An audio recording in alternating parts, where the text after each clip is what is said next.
मैंने क्लास में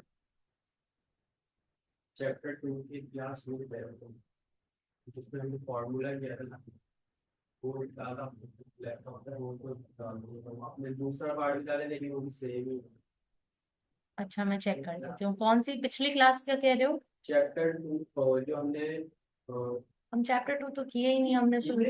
chapter 12 chapter 12। किया था, उसमें थ्योरी वाले चैप्टर जो वो नाम अच्छा, मैं आप चैप्टर का नाम बता देना, मैं चेक करवा लेती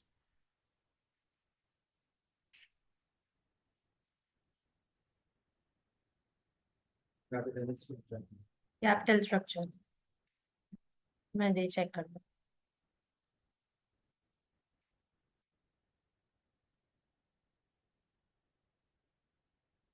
अच्छा, हमने ये चैप्टर पूरा कंप्लीट कर लिया था क्या? 4 चैप्टर हो ये वाला हो गया था या नहीं? लास्ट में क्या है, फॉरेन करेंसी। अब आ जाए, अल्लाह भला करे आपका। Interest rate risk.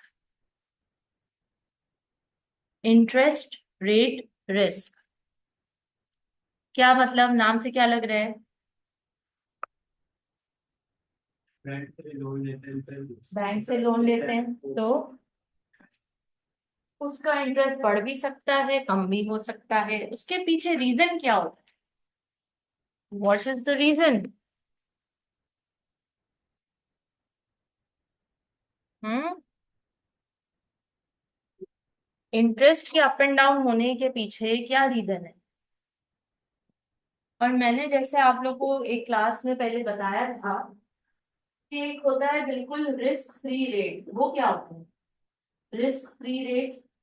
और ये इंटरेस्ट रेट। ये इंटरेस्ट रेट किस बेसिस के ऊपर, या वो कौन से फैक्टर्स होते हैं जिसकी वजह से interest rate up and down होता है? इकोनॉमी की वजह से। और कौन तय करता है कि मेरे बैंक का इस वक्त ये इंटरेस्ट रेट होगा, होना चाहिए अगर कोई लोन के लिए आता है तो? और अगर कोई लोन के लिए नहीं आ रहा, अपने पैसे सेविंग्स डिपॉजिट करने आ रहा है, तो उसको बैंक कितना इंटरेस्ट देगा? कि किस बेसिस पे डिसाइड होता है? कंट्री का वो होता है, जो भी कंट्री का क्या होता है? सबसे बड़ा बैंक जो स्टेट बैंक। स्टेट बैंक जो होता तो ये जो रिस्क फ्री रेट है, ये बेसिकली आपको स्टेट बैंक दे रहे हैं गवर्नमेंट के पास। पाकिस्तान का है, पाकिस्तान स्टेट बैंक। आप वहां जाओगे तो आपको बिल्कुल एक रिस्क फ्री रेट पे वो या लोन देंगे या आप अपने डिपॉजिट करवाएंगे। रिस्क फ्री रेट जिसमें कोई रिस्क नहीं है, यानी वो मिनिमम होगा, वो मार्केट रेट से मिनिमम होगा। यस और नो? है। चूंकि दूसरे बैंक में रिस्क है, जिस वजह से उनका इंटरेस्ट रेट हाई है। तो यानी एक फैक्टर रिस्क का भी आ गया यहाँ पे। क्या ख्याल है? जिस बैंक का जितना ज्यादा रिस्क, उतना ज्यादा इंटरेस्ट रेट वो आपको देंगे मार्केट। रिस्क फ्री रेट फर्ज करो 5%, जो कि स्टेट बैंक दे रहा है इस वक्त। तो कमर्शियल बैंक जो भी दे रहा होगा मार्केट में, वो इस 5% से ज्यादा ही होगा हर हालत में। ठीक है। अब कितना ज्यादा होगा वो उसके रिस्क पे डिपेंड करता है, वो इकोनॉमी पे डिपेंड करता है, वो ओवरऑल इस वक्त मार्केट में बैंक्स के रेट्स क्या चल रहे हैं उस पर डिपेंड करता है, आपकी करेंसी की वैल्यू क्या है उस पर डिपेंड करता है, and so on and so fourth. अच्छा जी, अब आए इस चैप्टर के अंदर, एंटर होते हैं और देखते हैं कि क्या क्या पढ़ना है और क्या क्या कैलकुलेशंस करनी है। So as you can see, इस रिस्क को मैनेज करने के लिए हम पूरा एफएम पढ़ रहे हैं या समझ रहे हैं कि इस हर रिस्क को मैनेज कैसे किया जाए। तो अब जब यहाँ पे रिस्क आ रहा है, तो ये दो तरह की चीजें हम देख रहे हैं। एक तो हमने बेसिस ऑफ रिस्क देखना है, बेसिस क्या है, और फिर हमने देखना है कि उसको मिटिगेट करने के लिए हमारे पास डेरिवेटिव्स हैं, हमारे पास एफआरएज हैं, हमारे पास यील्ड कर्व निकालने की एक टेक्निक है, एंड दैट्स इट। तो इस चैप्टर में हम यही तीन चीजें हैं जो हम पढ़ रहे होंगे। The first is, there how many types of interest rate risk are there. How many types? A company may face interest risk on number 1 borrowings, number 2 investment. दो ही चीज तो चल रही है इंटरेस्ट के खेल में या बैंक के जुमरे में। या कोई आकर के लोन ले रहा है, बैंक से पैसा ले रहा है, या कोई आकर के बैंक को पैसा दे रहा है, डिपॉजिट करा रहा है, सेफ्टी डिपॉजिट, इन्वेस्टमेंट, व्हाटएवर। जो बोरोइंग रेट है वो हमेशा हाई होता है, यानी लोन के लिए जाओगे तो आपको हायर इंटरेस्ट देना पड़ेगा, और अगर अपना पैसा डिपॉजिट करने जाओगे तो बैंक आपको लोअर इंटरेस्ट देगा। सीधी सी कहानी है, बैंक भी कमाने के लिए बैठा, तो वो अपना नुकसान तो नहीं करेगा। अब आइए मोइजुद्दीन पढ़िए। Even if a company Even if a company has both borrowing and investment of similar size, there will still be a risk if interest is earned at a fixed rate on investment, but interest is paid at a variable Variable. rate on borrowing. so there is a risk if So there is a risk if interest rate rise। अभी क्या कह रहे हैं इसमें, एक बात क्या वाजे हुई है कि रिस्क तो है भैया, बोरोइंग में भी इन्वेस्टमेंट में भी, और दोनों भले सिमिलर साइज के हो, यानी कि आप 10 मिलियन का लोन लेने जाओ या 10 मिलियन डिपॉजिट करने जाओ, फिर भी एक रिस्क होगा। क्या रिस्क होगा कि इंटरेस्ट जो अर्न कर रहे हैं फिक्स्ड रेट पे इन्वेस्टमेंट पर, मगर जो पे करेंगे वो वेरिएबल रेट है। ये रिस्क है। सबसे पहला रिस्क क्या है? सबसे पहला रिस्क क्या है? देखो, आप इस वक्त एज एन इन्वेस्टर सोचो, आप इस वक्त एज अ स्टूडेंट नहीं सोचो, यू आर एन इन्वेस्टर। आपकी जेब में 10 मिलियन डॉलर्स हैं। अब आप बोल रहे हो मेरे पास 10 मिलियन डॉलर है, मुझे डिपॉजिट कराना है, मगर जब मैं डिपॉजिट कराऊंगा तो मुझे लोअर इंटरेस्ट मिलेगा, तो मेरा क्या फायदा? मुझे तो ज्यादा इंटरेस्ट चाहिए, मैं कोई और प्रोजेक्ट में इन्वेस्ट कर देता हूँ, वहां से मेरा रिटर्न ज्यादा आ जाएगा। क्या ख्याल? अब आप इन्वेस्टर हो और डिपॉजिट पे आप इसी तरह से सोच रहे हो that you want to earn maximum return, you want to earn maximum return, you have different options in the market, why go to the bank? Bank से क्या सेफ है बैंक से? बैंक में इन्वेस्टमेंट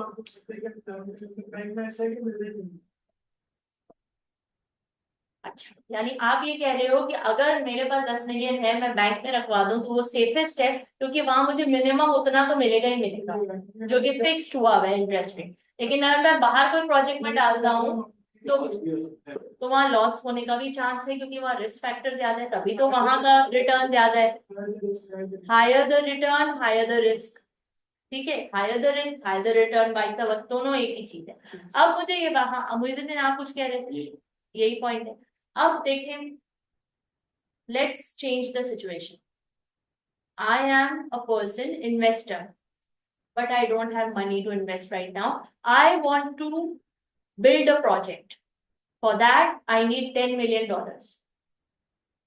अब मैं अगर बैंक से ये $10 million लेता हूं तो बैंक को मुझे इंटरेस्ट देना पड़ेगा, और वो हायर रेट ऑफ इंटरेस्ट है। क्या ख्याल? तो अब मेरा क्या कंसर्न होगा as an investor? As an investor, I need money to start a project. Bank के अलावा कहीं और से अगर मिलेगा तो क्या गारंटी है कि बैंक जो ऑफर कर रहा है उससे कम में मिलेगा इंटरेस्ट? बिल्कुल आप सही कह रहे हो कि मेरा नेक्स्ट यही होगा कि यार मुझे कौन मिनिमम इंटरेस्ट पे मेरा रिक्वायर्ड फंड दे सकता है, मिनिमम इंटरेस्ट।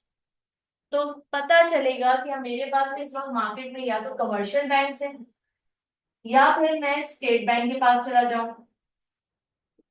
कहाँ चला जाऊं? स्टेट बैंक के पास, क्योंकि स्टेट बैंक मुझे एक रिस्क फ्री रेट ऑफर करने को तैयार है।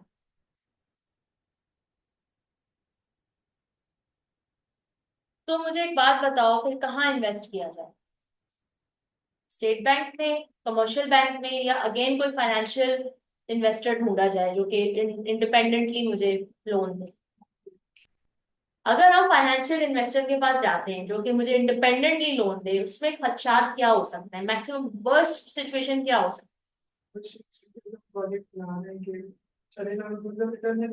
रिटर्न नहीं कर पाओ उसको, तो फिर वो आपके गले को आएगा नहीं, और वहां पे कोई लीगल बैकग्राउंड नहीं है, कोई लीगल डॉक्यूमेंटेशन नहीं है कि जिससे आपको कोई प्रोटेक्शन मिल सके। अब आपने उससे उधार लिया है और वो अगर अंडरग्राउंड लोन का बंदा है तो वो आपको उठा लेगा खामोशी से, या फिर वो आपके एसेट्स को जब्त कर लेगा जबरदस्ती।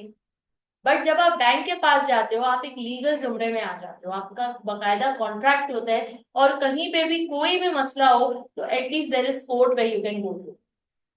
बट इंडिविजुअल का कोई कुछ पता नहीं, कब उसका मूड बदल जाए, उसने आपको 1 साल का टाइम दिया था और बोले नहीं अब 6 महीने में रिटर्न करो, मुझे जरूरत पड़ गई, अब मैं गरीब हो गया हूँ। ठीक है, तो एनी सिचुएशन कैन अराइज, तो सेफ क्या है, आप स्टेट बैंक के पास, स्टेट बैंक से लोन ले लो, और फिर नहीं तो कमर्शियल बैंक से लोन ले लो। दोनों ऑप्शंस है जहाँ पे एक फॉर्मल कॉन्ट्रैक्ट है। अब यहाँ पे जो पॉइंट यहाँ पे आपको बताया जा रहा है उसमें रिस्क शो कर रहे हैं कि आखिर रिस्क क्या है, हम इतना इंटरेस्ट रेट रिस्क के ऊपर बात ही क्यों कर रहे हैं, इसमें क्या रिस्क छुपा हुआ है। तो वो रिस्क इसी की बात हो रही है कि जब आप बैंक में पैसे डिपॉजिट कराने जाते हो, अब ये जो मैंने अभी 2 एग्जांपल्स आपको बोली, तो ये तो एक वन ऑफ एग्जांपल आपको बताई ना। रियल लाइफ में अगर आप एक रियल लाइफ में बिजनेस ऑपरेट कर रहे हो तो आप बैंक में पैसे जमा भी करवा रहे होगे, निकाल भी रहे होगे, ऐसे ही होता है ना। आप सिर्फ वन टाइम लोनर या इन्वेस्टर तो नहीं हो। If you are operating in a business you will be taking out money from the bank and also depositing money into the bank. Both transactions will be happening at the same time in the same period. Therefore, when that is happening, and यहाँ पे इन्होंने एक example के तौर पे बताया है कि फर्ज करो 10 मिलियन है, 10 मिलियन आपने बैंक में रखवाए और 10 मिलियन का लोन की भी जरूरत पड़ गई, तो जो रखवाए उस पे आपको कम इंटरेस्ट मिलेगा और जो आपने लोन लिया उसमें ज्यादा देना पड़ेगा, तो ये तो नुकसान हो रहा है आपका, ये तो रिस्क है। आपकी जेब से तो 10 मिलियन से ज्यादा ही पैसे जा रहे हैं फिर तो इस रिस्क को कैसे मिनिमाइज किया जाए। एफएम का वाहिद मकसद है कि तुम्हारे जेब का पैसा कैसे कम से कम खर्च हो या कम या बचत हो। ये एफएम का मकसद है कि ये क्योंकि यही तो रिस्क है कि भाई जेब से पैसा ज्यादा चला जाएगा, और वो नहीं चाहता कि जेब से पैसा ज्यादा जाए, आपको लॉस हो। लिहाजा वो आपको टेक्निक्स बता रहे हैं। तो ये रिस्क है जो फेस करना पड़ेगा कि फिक्स रेट पे आपकी अर्निंग फिक्स रेट पे है और आपको देना वेरिएबल रेट पे पड़ रहा है। अब यहाँ पे एक और मुद्दा, एक तो ये मुद्दा हो गया कि आपको जो मिल रहा है the receiving interest is lower than the paying interest, paying interest is higher. एक ये है। दूसरा जो मुद्दा है या दूसरी जो बात है वो है कि जो आप रिसीव कर रहे हो वो फिक्स्ड रेट है और जो आप पे कर रहे हो वो वेरिएबल रेट है। तो फिक्स्ड और वेरिएबल में जो फर्क आ रहा है, that's the risk that you are facing.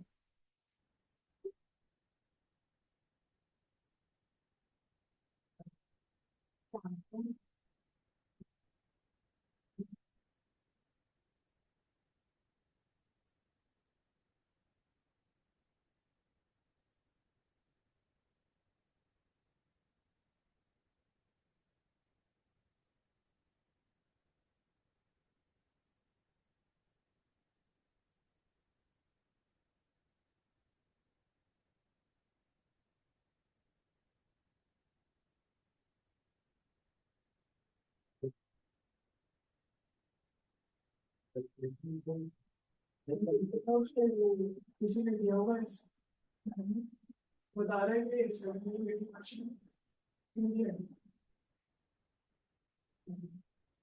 Facebook में देखा था किसी से बेचारे को देखा था, ऑलरेडी दे रहा था वो, उसमें पूरी डिटेल डाली उसमें बच्चे समय जी। तो ये जो आपका फिक्स्ड और वेरिएबल में फर्क आ रहा है, फिक्स्ड रेट फॉर एग्जांपल आपको देना पड़ रहा है 5% और वेरिएबल रेट, अब यहाँ पे आपने स्टार्ट किया पे करना तो आपको 7% से देना पड़ रहा है, बट ये हर साल एवरी ईयर रिव्यू होगा और अगले साल हो सकता है 7.2 देना पड़े, फिर उससे अगले साल हो सकता है 7.5 देना पड़े, फिर उससे अगले साल हो सकता है 8% देना पड़े। तो जितने भी साल का आपका लोन है आपका यहाँ पे paying very interest variable rate है, और यही रिस्क है जिसको आप मिटिगेट करना चाह रहे हो। ये दो रिस्क सामने आ गए, ठीक है, ये रिस्क है जो आपको पे करते हो वेरिएबल को दूसरों को पहले से बता देते हैं, जितना वापस कर दो। अब यहाँ पे देखो दो चीजें, there is one general rule of thumb and there is one specific contract to contract. अब कॉन्ट्रैक्ट टू कॉन्ट्रैक्ट भी तो वेरी करेगा ना, हो सकता है मोइजुद्दीन जो कॉन्ट्रैक्ट करने गया है उसने अपने कॉन्ट्रैक्ट में लिखवा दिया है कि मैं 10 साल तक फिक्स रेट ही दूंगा, लेकिन जो नसर जिस कॉन्ट्रैक्ट पे गया है उस पे वेरिएबल रेट है। तो जो जनरल, एक जनरल आवाम सबके लिए जो चीज है वो वेरिएबल ही है। But now obviously every customer is different, every requirement is different, and therefore the contracts very from contract. आपको 2 लाख का लोन चाहिए, उसको 10 मिलियन का लोन चाहिए, बराबर होगा कॉन्ट्रैक्ट दोनों का? इंटरेस्ट रेट बराबर होगा? नहीं। ठीक है, तो हर एक का लोन भी तो डिफरेंट है ना जिसपे इंटरेस्ट बन रहा है, और फिर लोन की टर्म्स एंड कंडीशंस भी तो डिफरेंट है ना। हो सकता है आप इंडिविजुअल लेवल पे ले रहे हो, स्टूडेंट लोन ले रहे हो, ये कॉर्पोरेट लोन ले रहे हैं, तो ये भी तो फर्क है। तो कॉन्ट्रैक्ट टू कॉन्ट्रैक्ट वेरी करेगा। अब आइए दूसरा पॉइंट पढ़िए ना sir, interest is Interest is earned at a variable rate on investments, but interest is paid at a fixed rate. अब देखो बात पलट गई ना, यहाँ पे पूरी बात ही पलट गई। यहाँ पे कहा कि अगर आप इंटरेस्ट अर्न कर रहे हो वेरिएबल रेट पे और पे कर रहे हो फिक्स रेट पे, तो ये भी तो हो सकता है। तो फिर क्या करें? तो यहाँ पे भी वही रिस्क है जो आपको फेस करना पड़ेगा कि वेरिएबल रेट चेंज होगा, वेरी करेगा as per the market, as per the economy, as per the currency, and fix rate fixed हो जाएगा। बट अगेन दोनों का फर्क है विच इज अ रिस्क। अब आ जाए बेस रेट। बेस रेट में be referred Base rate may be referred to by using the precise name given to the benchmark rate at which banks lend to each other in different countries, such as SONIA, ESTR, TONAR, SARON, SOFR। ये UK के different different base rates हैं जहां पे rates तय किए जाते हैं और बेंचमार्क गिव दिया जाता है इंटरेस्ट का कि ये बेंचमार्क है, ये बेस रेट। अब ये बेसिकली क्या है, ये उनका स्टेट बैंक, ये उनका स्टेट बैंक है, risk free rate of return है, ठीक है। अब आइए, और चूंकि यूके जो है अल्लाह भला करे एक एज अ कॉन्टिनेंट काम कर, यूके नहीं, आई मीन यूरोपियन यूनियन आपका एज वन कॉन्टिनेंट काम कर रहे हैं, और वहां पे बहुत सारी डिफरेंट कंट्रीज हैं जो आपस में, क्योंकि वहां पे वीजा सिस्टम नहीं है, आप एक दफा यूरोप में एंटर हो गए, आप किसी भी कंट्री में फ्रीली मूव कर सकते हैं, तो वहां पे फिर किसी भी बैंक से लोन ले सकते हैं, किसी भी कंट्री बैंक से। तो इंटर कंट्री जब बैंक से आप लोन ले रहे हैं तो वहां बेस रेट क्या होगा, तो वो हर एक के लिए डिफरेंट है, जो कि इन्होंने यहाँ पे बहुत सारी चीजें सेट की भी हैं। अब आइए आगे, basis risk and gap exposure. Nasar पढ़े। Even if a Even if a company has both cash assets and liabilities of similar sizes, and both investments and borrowings are at a variable rate of interest, there is to be their risk if the variable interest rate are not determined by the same basis. क्या कह रहे हैं, variable interest rates if they are not determined by the same basis, one might be link to the control central bank base rate and the other to the SONI. तो base rate का same भी होना जरूरी है। अगर से base rate same नहीं है तो फिर बड़े मसले और मसाइल हो जाते हैं। किसके ऊपर बेस रेट की बात हो रही है? इन्वेस्टमेंट और बोरोइंग। इन्वेस्टमेंट और बोरोइंग, आपने बोरो किया है अपने लोकल बैंक से और आपने इन्वेस्ट किया है दूसरे कंट्री के बैंक में, तो वहां फर्क आ गया ना, इंटरेस्ट रेट में फर्क आ जाएगा। और जब फर्क आएगा तो उसका जो गैप बन रहा है वो गैप एक्सपोजर है, वो फिल नहीं हो सकता। आप बोलो कि मैं यहाँ पे डिपॉजिट कर रहा हूँ और यहीं से लोन ले रहा हूँ तो मेरा नेट ऑफ हो जाएगा, तो नेट ऑफ नहीं होगा क्योंकि आपने तो दूसरी कंट्री में जाके की है। और हो सकता है वो दूसरी कंट्री एक दूसरा सिस्टम फॉलो कर रही है बेस रेट का। यहाँ पे कितने हैं, 1 2 3 4 5 सिस्टम्स हैं, सोनिया है, ईएसटीआर है, टीओएनएआर है, एसआरओएन है। तो अगर आपका सिस्टम सेम नहीं है तो फिर नेट ऑफ नहीं हो सकता, मुश्किल होगी। The variable interest rates are not determined by same basis, तो सेम बेसिस का होना बेहद जरूरी है। दूसरा पॉइंट है, there is a time gap that gives rise to risk. आपने बोरो किया जनवरी में इन्वेस्टमेंट की जून में, या आपने इन्वेस्टमेंट की जनवरी में और बोरो किया सितंबर में, तो जो टाइम गैप भी आ रहा है उसके नतीजे में इंटरेस्ट रेट या तो बढ़ रहा है या कम हो रहा है या करेंसी डिवैल्यू हो रही है या स्टैग्नेंट है, डिपेंड करता है। अब आइए, ये दो रीजंस की वजह से क्या क्रिएट होता है, gap exposure.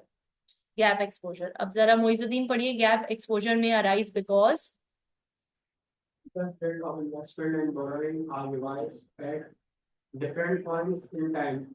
For example, assets might be a variable rate based on the base rate that is revised every 3 months.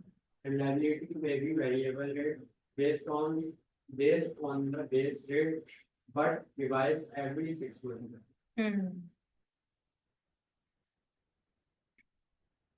तो ये बात आई होप क्लियर है, हम डिस्कस कर चुके हैं। At a given point in time, पढ़े। At a given point in time, there is a difference between the value of the interest sensitive assets maturing at that time and the value of the interest sensitive liability maturing at that time. If liability is a greater than asset, there is a risk of interest rate rising a negative figure. If the assets are greater than liability, there is a risk interest rate falling positive क्या, positive. अब यहाँ क्या बात हो रही, कि अगर liability ज्यादा है और एसेट्स कम है और इंटरेस्ट रेट बढ़ जाता है तो आपका नेगेटिव गैप आ जाएगा, आपको इंटरेस्ट ज्यादा पे करना पड़ जाएगा। और अगर आपके एसेट ज्यादा है और लाइबिलिटी कम है और आपका इंटरेस्ट रेट कम हो जाता है तो पॉजिटिव गैप आ जाएगा। बिल्कुल सही कहा आपने कि जब आपकी लाइबिलिटी ज्यादा है और एसेट कम है तो ऑटोमेटिकली आपको एक यहाँ पे नेगेटिव गैप महसूस हो रहा है कि लाइबिलिटी ज्यादा है, उधार ज्यादा है, एसेट कम है, तो ऑलरेडी एक बर्डन है। और इसके ऊपर अगर इंटरेस्ट सेंसिटिव हो, यानी हल्का सा भी मार्केट में इकोनॉमी में कुछ हो रहा है, इंटरेस्ट रेट शूट कर रहा है, या हल्का सा भी इकोनॉमी में कुछ फायदा हो रहा है तो इंटरेस्ट रेट ड्रॉप हो रहा है, ड्रॉप कर रहा है या इंक्रीज कर रहा है, तो अगर वो हाईली सेंसिटिव है तो फिर ये क्या क्रिएट करेगा हमारे लिए, एक नेगेटिव गैप। नेगेटिव गैप से मुराद है कि रिस्क बढ़ेगा, रिस्क बढ़ेगा। अच्छा, दूसरा पॉजिटिव गैप क्या है, कि जब आपका एसेट ज्यादा हो, लाइबिलिटी कम हो और इंटरेस्ट अगेन सेंसिटिव हो, इकोनॉमी में हल्का सा भी कुछ हो रहा है तो वो इंटरेस्ट में रिफ्लेक्ट हो रहा, तो therefore the risk will create that risk will be called a positive gap, क्योंकि एसेट ज्यादा है तो संभल जाती है बात। यहाँ पे लाइबिलिटी लोन को एसेट इन्वेस्टमेंट को, यस, लाइबिलिटी आपके ऑब्वियसली लोन है, आपकी बोरोइंग्स है, और एसेट आपका इन्वेस्टमेंट है। Basic methods of managing risk, Saif पढ़िए, from the perspective The perspective of company borrowing money, interest rate risk can be managed by smoothing. This involves using a prudent mix of fixed and floating rate finance to mitigate the impact of interest rate changes. Matching. This involves creating assets that are based on some interest rates, for example, base rate, as their liabilities mainly used by bank. अब इस risk को manage कैसे कर सकते हैं, दो ही तरीके हैं, या स्मूथिंग करें या मैचिंग करें। लिख लें अपने पास, 2 ways to manage interest risk from the perspective of a borrowing company। From the perspective, ये किसके पर्सपेक्टिव से बात हो रही है, बोरोइंग के पर्सपेक्टिव से बात हो रही है कि कंपनी अगर बोरो कर रही है और अगर वो अपना इंटरेस्ट रेट रिस्क मैनेज करना चाहती है तो दो ही तरीके हैं, स्मूथिंग एंड मैचिंग।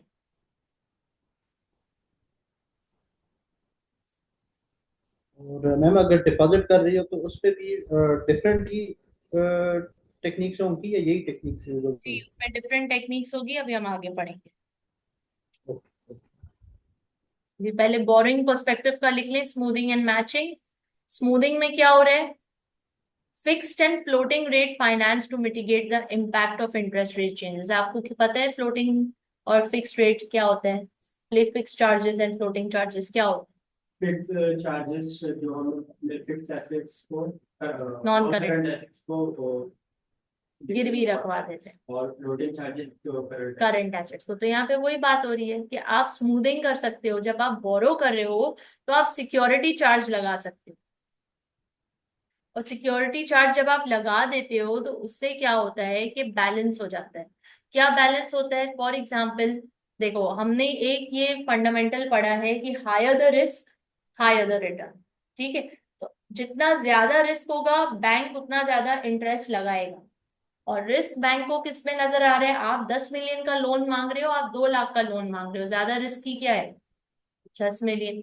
मगर मुझे ये पता है कि मोइजुद्दीन के साथ मैंने पहले भी ट्रांजैक्शंस की हैं और ये स्पॉट एक दिन पहले आके अपनी सारे ड्यूज क्लियर कर देता है, इसका पास रिकॉर्ड बहुत अच्छा और स्ट्रांग है।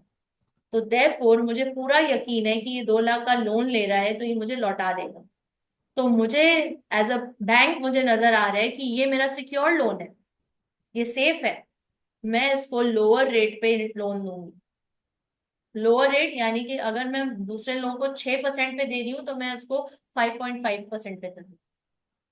क्यों? क्योंकि रिस्क कम है, मुझे पता है ये लौटा के देगा। अब तुम मुझसे मांग रहे हो 10 मिलियन।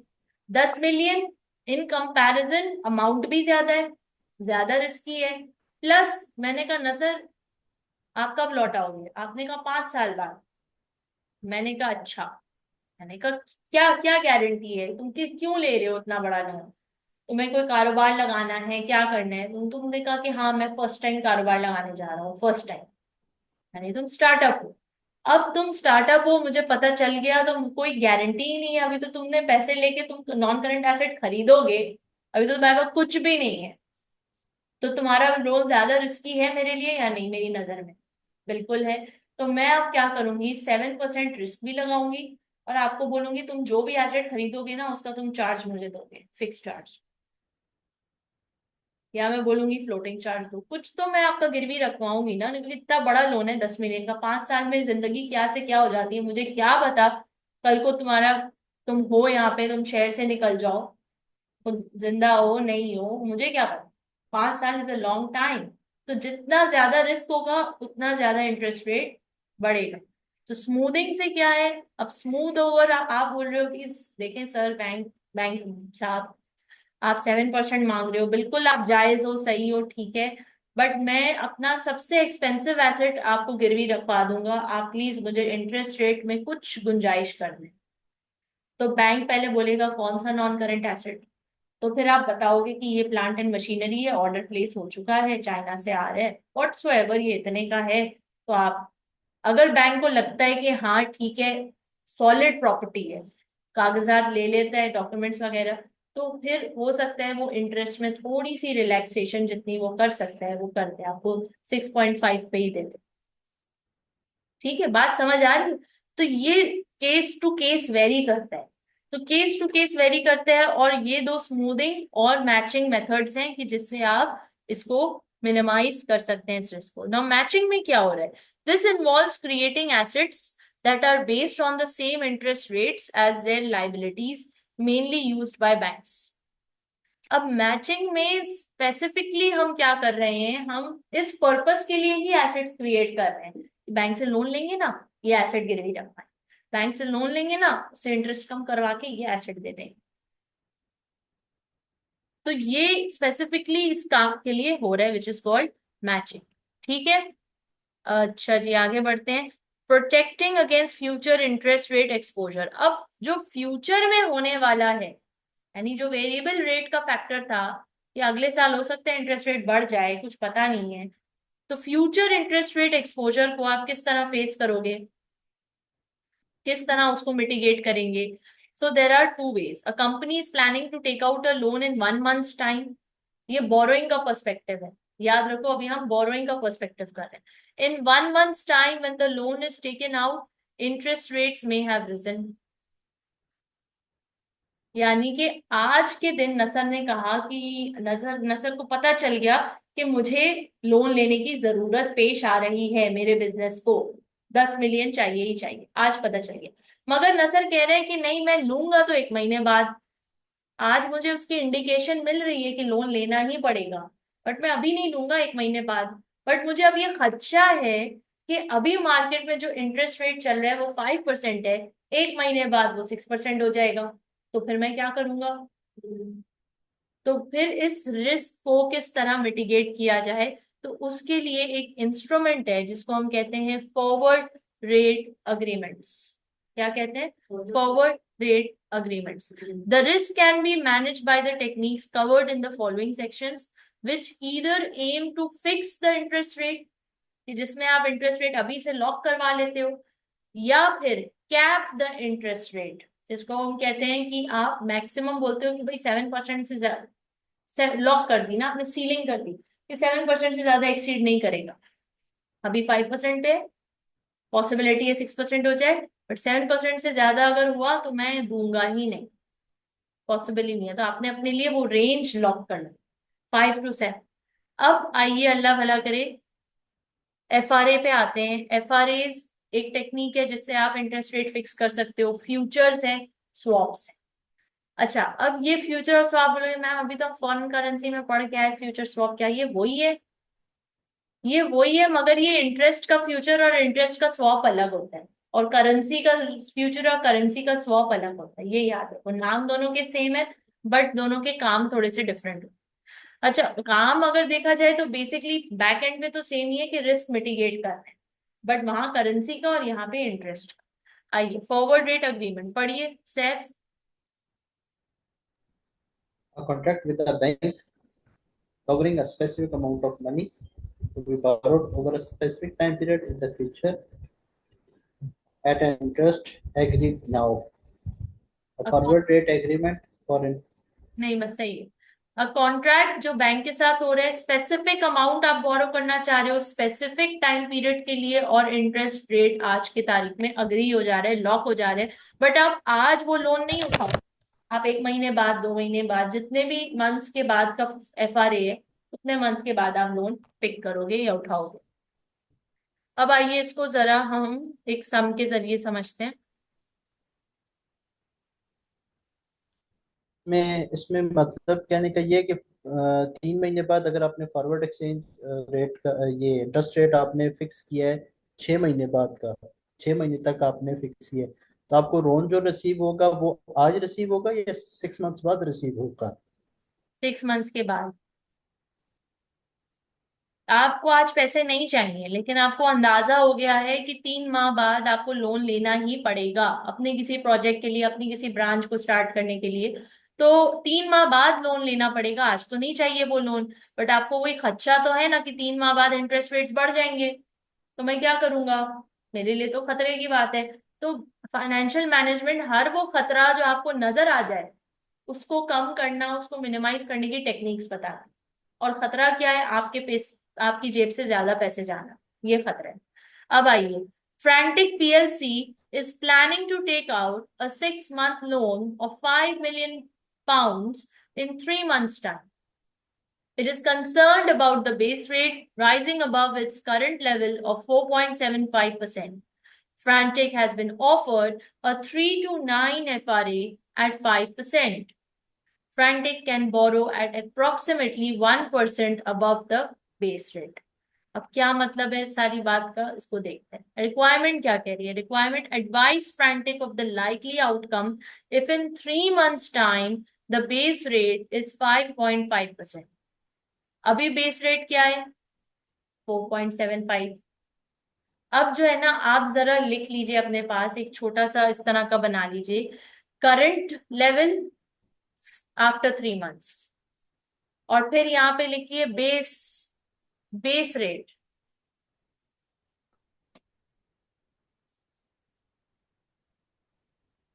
करंट लेवल और आफ्टर 3 मंथ्स। फिर यहाँ लिखिए बेस रेट, और फिर आगे जो जो चीजें आती जाए वो लिखिए। करंट बेस रेट कितना है? 4.75। 4.75। आफ्टर 3 मंथ्स कितना है? 5.5। अब और क्या डेटा यहाँ पे गिवन है? एफआरए 5% पे मिला हुआ है हमें, ठीक है। अब जरा आइए इधर, इसको करना कैसे है और उसको करना क्या है।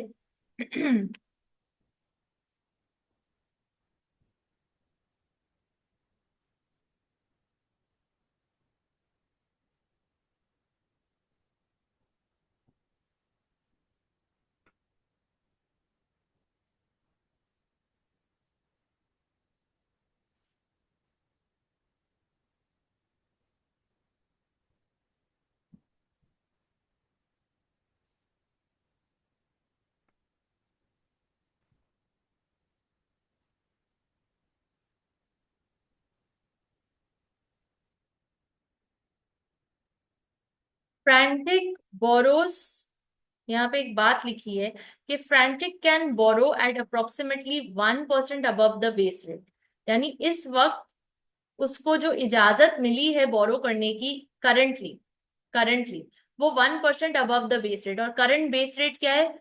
4.75%।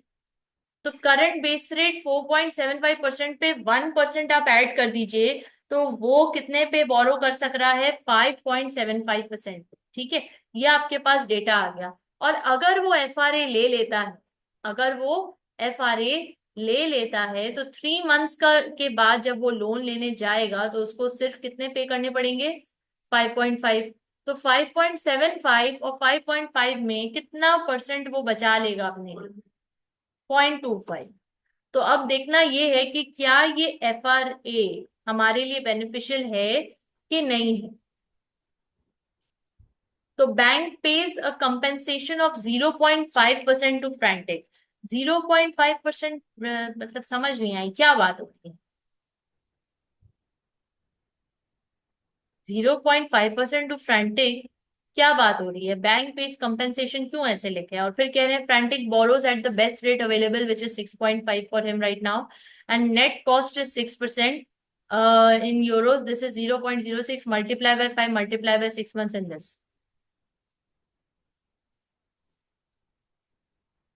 क्या बात हो? इससे क्या आपको चीज कुछ आ रहा है, जहन में क्लिक हो रहा है? सोल्यूशन आपके सामने है। Can any one of you explain this to मी?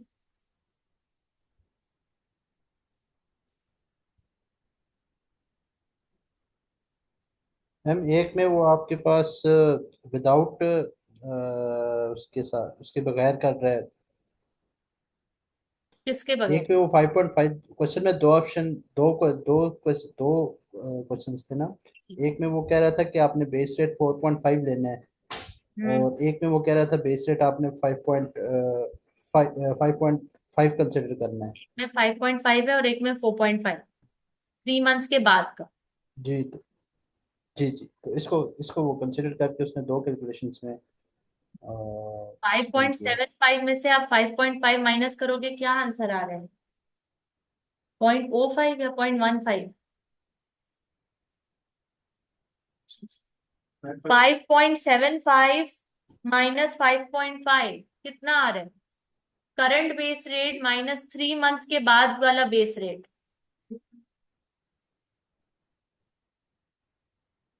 0.25 आ रहा है। करंट बेस रेट 4.75 है। 4.75 पे प्लस 1%, क्योंकि इसमें लिखा है कि फ्रैंटिक बोरो कर सकते हैं सिर्फ 1% से ज्यादा, बेस रेट से ज्यादा। तो यानी 5.75 आ गया, तो 0.25 आ गया। अब आइए, यहाँ पे कह रहे हैं 6 मंथ्स का लोन लेना है इसने 3 मंथ्स के बाद। 3 to 9 ये एफआरए का है ना अग्रीमेंट। 3 to 9 का मतलब है 3 मंथ्स से लेकर 90 महीने तक का एफआरए है, यानी 3 मंथ्स बाद उसका ये एफआरए शुरू होगा, अग्रीमेंट स्टार्ट होगा, और 90 महीने पे मेच्योर हो जाए, एंड हो जाएगा लोन, उसको 90 महीने पे वापस करने, रिटर्न करने। ये 3 to 9 मंथ्स का एफआरए है। ये 5% पे उसको ऑफर हो रहा है। किस पे ऑफर हो रहा है? 5%। अब आइए, यहाँ पे नेट कॉस्ट कह रहे हैं कि 6%। 6% क्यों है? 6% कहाँ से आ रही है? ये 6% कहाँ से आ रही है? 5 plus 2 means 6 होगा, लेकिन ये 5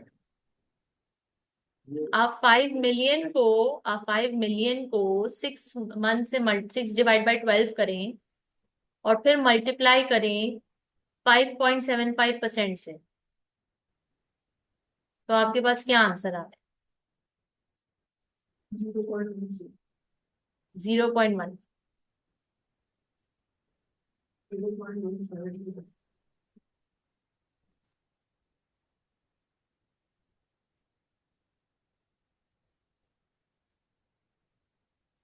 5.5% बेस रेट 3 मंथ्स के बाद, इस पे 1% ऐड करो, कितना आ रहा है? 6.5 आ जाएगा। 6.5% आ रहा है। अब ये जो 6.5% है, ये अब आप अल्लाह भला करे, 1 मिनट। मैम कोई 2 स्टेप्स या 3 स्टेप्स में बता दें इस तरह, तो जी जो इसके स्टेप्स है उस स्टेप्स फॉलो करवा दें।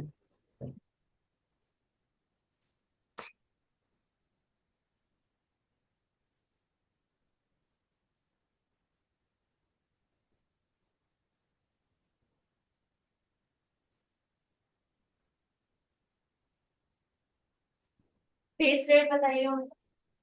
करंट 4.75 और फ्यूचर यानी 3 मंथ्स के बाद वाला क्या है? 5.5 है। ये +1 दे सकता है, +1 दे सकता है। ट्रेंडिंग 5.75, ये आ रहा है 6.5। ठीक है, अब जरा मुझे बताएं कि ये 6.5% इसको देना पड़ेगा अगर बेस रेट्स के पर्सपेक्टिव से देखा जाए तो। बट चूंकि इसका FRA 5% वाला है, तो इसने अपना लॉक कर लिया 5% पे या नहीं किया? बट यहाँ पे एक लाइन मेंशन्ड है कि फ्रैंटिक बोरो कर सकता है 1% अबव द बेस रेट, यानी जो भी रेट होगा उससे 1% वो ऊपर ही देगा। तो यहाँ पे +1 कर दें अगेन, इधर भी यहाँ पर क्या बन गया? 6%। अब ये 6% FRA की वजह से लॉक हो गया है, और एक्चुअल में अगर उसको पे करना होता तो 6.5% पे करना होता अगर FRA ना लिया होता तो यानी कि इसको कितने की बचत हो गई यहाँ पे? 0.5। अच्छा। क्लियर? यहाँ तक बात क्लियर है? चूंकि उसने FRA ले लिया, परचेज कर लिया, जो कि 5% पे लॉक था, ये वाली जो लाइन है ना, 1 वाली, 1% अबव द बेस रेट, वो सब पे एप्लीकेबल है। यहाँ भी +1 कर रहे हैं, यहाँ भी +1 कर रहे हैं, यहाँ भी +1 कर रहे हैं। ठीक है, और 5% पे वो लॉक, और 6% उसकी नेट कॉस्ट जो है FRA की पड़ रही है। बट अगर डायरेक्ट के हमें देखना है ना कि रिस्क कितना हमने मिटिगेट कर लिया, तो 0.5% हमने बचा दिया, मिटिगेट कर दिया। वो किसको पे करना पड़ रहा है? कंपेंसेट कौन कर रहा है? वो बैंक। अब अगर हम इसको 6 मंथ्स पे देखें कि ये तो 6% तो पूरे साल का हो गया ना, तो अब सिर्फ 6 मंथ्स के लोन 5 मिलियन, उस पे कितनी बचत हो रही है? तो वो 0.15 मिलियन की हो रही है। ये इन्होंने कैलकुलेट करके बता दिया। 6% multiply by 5 multiply by 6 divide by 12, उसकी जो नेट कॉस्ट आ रही है वो 6 मंथ्स की कॉस्ट आपने निकालनी है। यस, क्यों, कैसे? क्योंकि फॉरवर्ड रेट कॉन्ट्रैक्ट कितने मंथ्स का है? तीसरे मंथ से शुरू हो रहे हैं, 90 महीने पे खत्म हो रहा है, तो 6 महीने हो गए ना, तो ये 6 महीने यहां से निकल करके आ रहे हैं। क्लियर? तो 6 महीनों के लिए उसका वो प्रोटेक्ट हो गया। अगर हमसे सवाल करता, अगर हमसे सवाल कहता कि बताओ कितना बेनिफिट हुआ या कितना रिस्क मिटिगेट हो गया, तो आप 6 मंथ्स को मल्टीप्लाई करते, हर महीने जो उसको 0.5 की बचत होती। ठीक है? अच्छा मैम, अभी आपने थोड़ी देर पहले बात की थी कि इसमें जैसे ही उसके ये 9 मंथ्स का कॉन्ट्रैक्ट, 3 to 9 मंथ्स का कॉन्ट्रैक्ट पूरा होगा फॉरवर्ड रेट का, उसको उस वक्त लोन वापस करना होगा, उस वक्त उसको लोन वापस करना है। लेकिन ये है कि हम ये देख रहे हैं कि ये इंटरेस्ट रेट को मिटिगेट करने के लिए, यानी कि लोन आपको अभी नहीं चाहिए, लोन आपको बाद में चाहिए। बाद में चाहिए लोन, लोन मुझे बाद बाद। में चाहिए, तो फिर जब हम बाद में लेंगे तो वहां पर हम कह रहे हैं कि वो जैसे ही ये फॉरवर्ड एक्सचेंज कॉन्ट्रैक्ट खत्म होगा तो उस वक्त उसको पे करना होगा, नहीं नहीं, या वो इन अगर इन अगर बिटवीन ये मैंने कहा है तो थ्री ये months to 9 months in between लेगा, 3 to 9 इन मंथ्स। बिटवीन ये लोन देखो, रिसीव होगा। इस चीज को क्लियर कर लें कि ये जो फॉरवर्ड रेट कॉन्ट्रैक्ट है, ये बेसिकली एक इंस्ट्रूमेंट है जिससे आप अपना रिस्क हेज कर रहे हैं। क्या कर रहे हैं? रिस्क को हेज कर रहे हैं। ये एक रिस्क हेजिंग टेक्निक है। अब आपकी मर्जी है कि वो आप रिस्क हेज कितने टाइम के लिए करना चाहते हैं। कंप्लीट लोन टाइम के लिए करना चाहते हैं, सिर्फ चंद महीनों के लिए करना चाहते हैं, पूरे साल के लिए करना चाहते हैं। It's just like insurance. आप अपनी गाड़ी का इंश्योरेंस कितने साल के लिए करना चाहते हैं, ये आपके ऊपर। तो जब FRA खत्म हो जाएगा तो ये जरूरी नहीं है कि आपको लोन भी वापस करना हो उसके बाद, क्योंकि ये सिर्फ हेज कर रहा है ये इंस्ट्रूमेंट। आपके लोन कॉन्ट्रैक्ट पे डिपेंड करता है कि लोन कॉन्ट्रैक्ट कितने साल के हैं। क्या इस सवाल में लोन कॉन्ट्रैक्ट कितने साल का है कुछ पूछा है इन्होंने, कुछ बताया है इन्होंने? इन्होंने बताया है कि is planning to take out a 6 month loan. यहाँ पे इन्होंने बताया है कि 6 महीने बाद हम सिर्फ 6 महीने का ही लोन चाहिए हमें। इन्होंने स्पेसिफाई की है कि 3 महीने बाद हमें चाहिए और सिर्फ 6 महीने के लिए चाहिए। तो इसीलिए मैंने यहाँ पे कहा कि इस सिनेरियो में वापस कर देंगे, एफआरए जैसे खत्म होगा, क्योंकि यहाँ पे एफआरए है ही 3 to 9। बात समझ आई? अब आइए, ये जो ये जो टाइम पीरियड है ना, ये भी बहुत इंपॉर्टेंट है, क्योंकि इससे आप एफआरए का भी टाइम पीरियड निकाल सकते हो। कुछ क्वेश्चंस में आएगा कि आपको कौन सा एफआरए लेना चाहिए, 3 to 9 मंथ्स का, 3 to 12 मंथ्स का, या 3 to 15 मंथ्स का। तो आप कैसे पता लगाओगे? आप ऐसे पता लगाओगे कि 3 मंथ्स बाद चाहिए तो पहला नंबर 3 होगा, और कितने महीनों के लिए चाहिए, 6 महीनों के लिए, तो 6 + 3 9 हो गया। तो 3 to 9 years वाला 9 वाला एफआरए मुझे चाहिए। ठीक है, अब आइए दूसरा वाला तो जरा लोन वो इन ट्राई बिटवीन करें। किसी भी टाइम पे वो रिसीव कर सकते हैं, क्या? मतलब लोन फिर वो इन बिटवीन 3 to, जिस तरह यहाँ पर उसने कहा है कि उसको 3 to 9 मंथ्स है, तो वो इस बिटवीन जहाँ पर जिस वक्त उसको चाहिए वो ले लेगा। लोन और 6 महीने पर, जी जी, लोन की जो अमाउंट होगी, जो लोन तो कैश वो थ्री उसको मंथ्स के मिलेगी। बाद ही लेगा। लोन वो 3 मंथ्स के बाद ही लेगा, और कितने महीनों के लिए उस लोन का इस्तेमाल करेगा, 6 महीनों के लिए। ये जो मैम लिखा हुआ है 3 to 9, मतलब ये 3 मंथ के रहेगा तो 9 खत्म हो जाएगा। मेच्योर हो जाएगा। ठीक है। पूरा सवाल समझ आया निकालने का ये समझ गया पूछा क्या है सवाल एक्टिविटी रिक्वायरमेंट। इसकी जो रिक्वायरमेंट है, ये चूंकि एक एग्जाम्पल काइंड ऑफ सम है, इसलिए नहीं समझ आया आपको, क्योंकि अभी हम सीख रहे हैं कि क्या क्या निकाल सकते हैं। मैंने आपको बताया है कि इसमें 3 चीजें निकाली जा सकती। पहला कॉस्ट, जो कि यहाँ पे हमने निकाला कि 6% नेट कॉस्ट कितनी आ रही है, 6% की कॉस्ट आ रही है, और ये इसमें अगर मतलब अमाउंट में 0.15 मिलियन ये कॉस्ट आ रही है। क्वेश्चन पूछ सकते हैं बेनिफिट क्या हुआ, सेविंग्स कितनी की। तो जब सेविंग्स और बेनिफिट की बात आएगी तो तुम ये 0.5 बोलोगे कि 0.5% जो था वो बैंक ने कंपेंसेट किया, वो मुझे नहीं पे करना पड़ा। ठीक है। और तीसरी चीज जो वो पूछ सकता है सवाल, वो पूछ सकता है कि कौन सा एफआरए लें, 3 to 9 लें, 3 to 12 लें, 3 to 15 लें, कौन सा लें। तो वो तुम कैसे पता लगाओगे, 3 मंथ्स पे जो भी लोन तुम जितने भी मंथ्स में ले रहे हो वो पहले, और जितने दिनों के लिए या जितने मंथ्स के लिए तुम ले रहे हो वो बाद में, एड अप करके 6 + 3 9। पेयर्स भी आ सकते हम्म पेयर्स भी आ सकते ईयर्स भी आ सकते हैं, बट यूजुअली मंथ्स का हम नहीं बताते हैं। ठीक है, हो गया। अच्छा, अब आइए ये दूसरा पार्ट, अब ये खुद से जरा ट्राई करें सेम कॉन्सेप्ट को ले।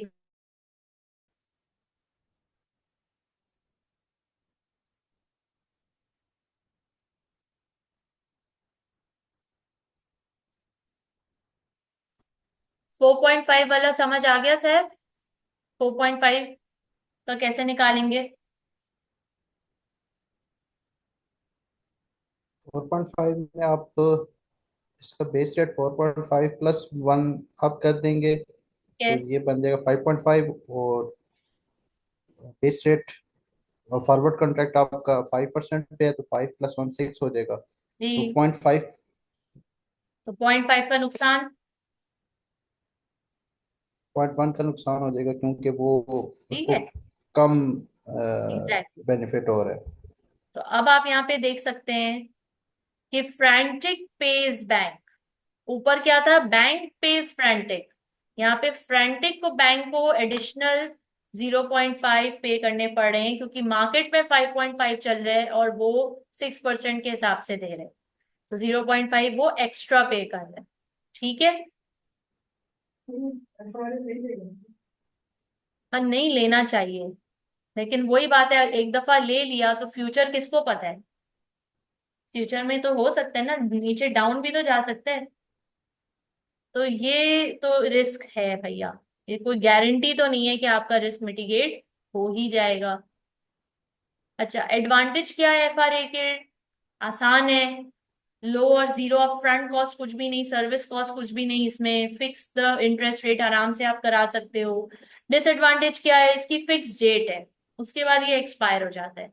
अनअट्रैक्टिव रेट है, कभी कभार इसके फिक्स रेट्स उतने अट्रैक्टिव नहीं होते। काउंटर पार्टी रिस्क, यानी कि जो अभी जैसे हमने देखा कि रिस्क उल्टा गले को पड़ गया, कि आपने बचाने गए आप उल्टा फंस गए, तो ये भी हो सकता है। काउंटर पार्टी रिस्क भी इसमें मौजूद है।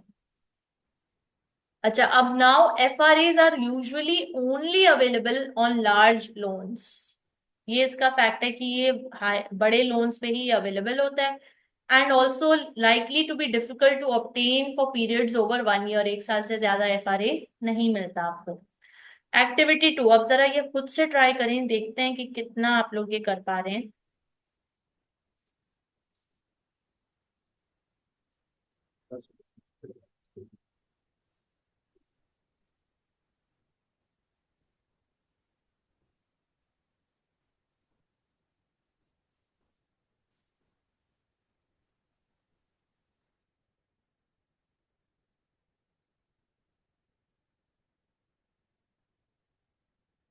अब यहाँ पे सिर्फ ट्रू और फॉल्स बताना। The appropriate type of forward rate agreement in this case would be a 3 to 9 FRA. Today is 1st January 2006.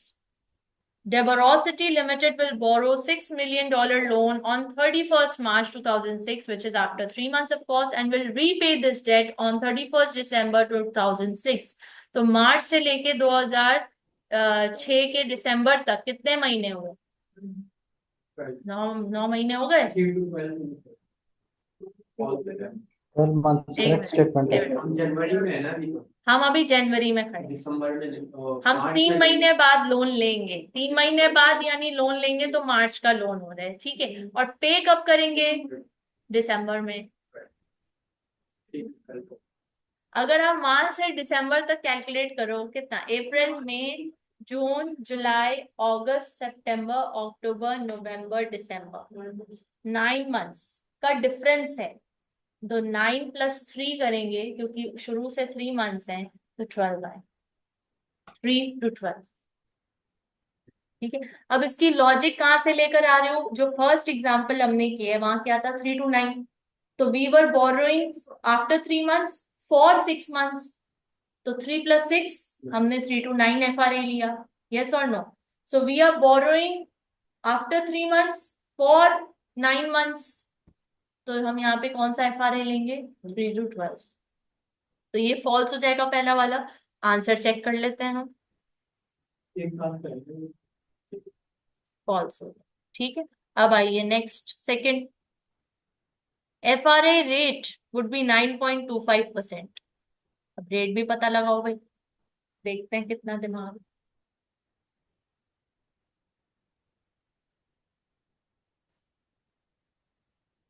0.75।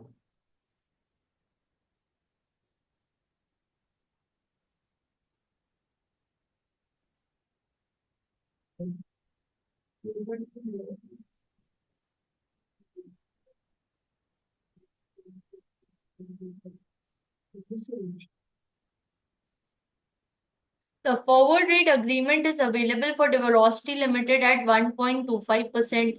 Base rate 3 महीने बाद का 0.75% होगा। बेस रेट इस वक्त 1% है, और वो बोरो कर सकता है short term debt at 8% above the base rate. 6 million borrow करने हैं इसको।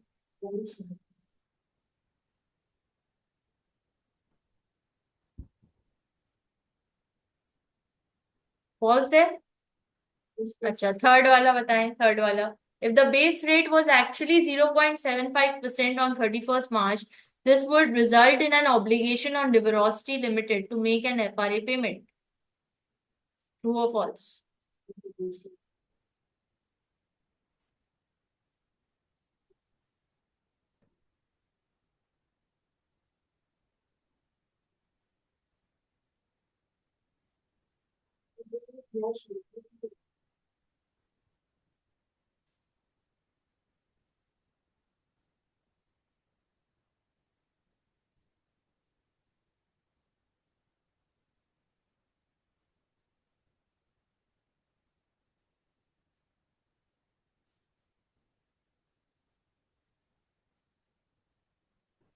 ऐसा अगर बना लेंगे टेबल की शक्ल में तो थोड़ा आसानी रहेगी। देख लें जो चीजें हैं facts. Diversity, equity, make Is an obligation on Deverosity Limited to make an FRA payment। अभी इसमें डेवरोसिटी को पे करना पड़ेगा, बैंक नहीं पे कर रहा। रिस्क जब मिटिगेट हो रहा है तो बैंक कंपेंसेट कर रहा है, बट यहाँ पे रिस्क मिटिगेट नहीं हो पा रहा जिस वजह से डेवरोसिटी एक्स्ट्रा पे कर रहा है। उसने अपने आप को तो हेज करने के लिए एफआरए लिया, बट उसको ज्यादा पे करना पड़ रहा है। अगर बेस रेट 0.75% होगा ऑन मार्च, क्योंकि अभी बेस रेट 1% है, 31 मार्च को 0.75 कम हो रहा है। फॉरवर्ड रेट लॉक कर रहे हैं 1.25 पे, आई गेस। FRA बैंक को बोलना एफआरए इंस्ट्रूमेंट है, सही, और इंस्ट्रूमेंट आपको बैंक से ही मिलेगा। आपने ले लिया इंस्ट्रूमेंट, बैंक को ज्यादा पे करना हम ज्यादा पे करें क्योंकि मार्केट में इस वक्त कम रेट है। नहीं, तो ये ट्रू है, अच्छा। सोचने का दूसरा है। If the base rate, Payment. पढ़ो, इसकी अमाउंट बता रहे हैं कि पेमेंट होगी या रिसीट होगी 22,500।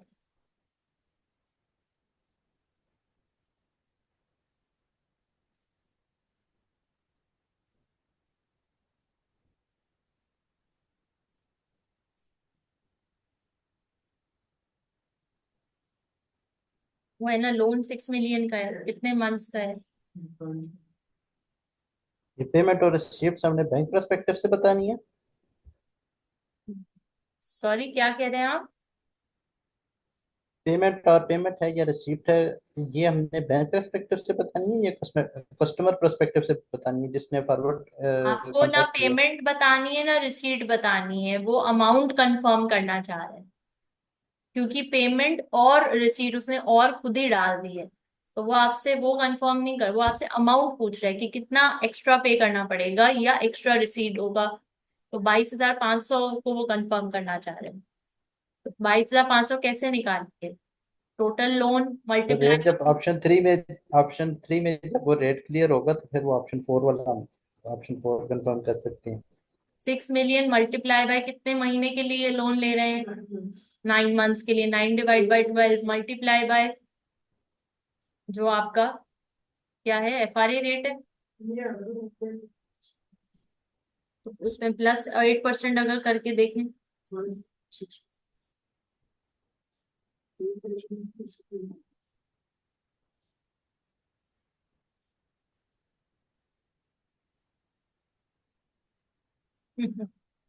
कॉल्स कर देंगे आप और क्या करें, जो समझ आ रहा है करें, फिर डिस्कस करते हैं। मोइजुद्दीन हो गया? एक second. हम्म।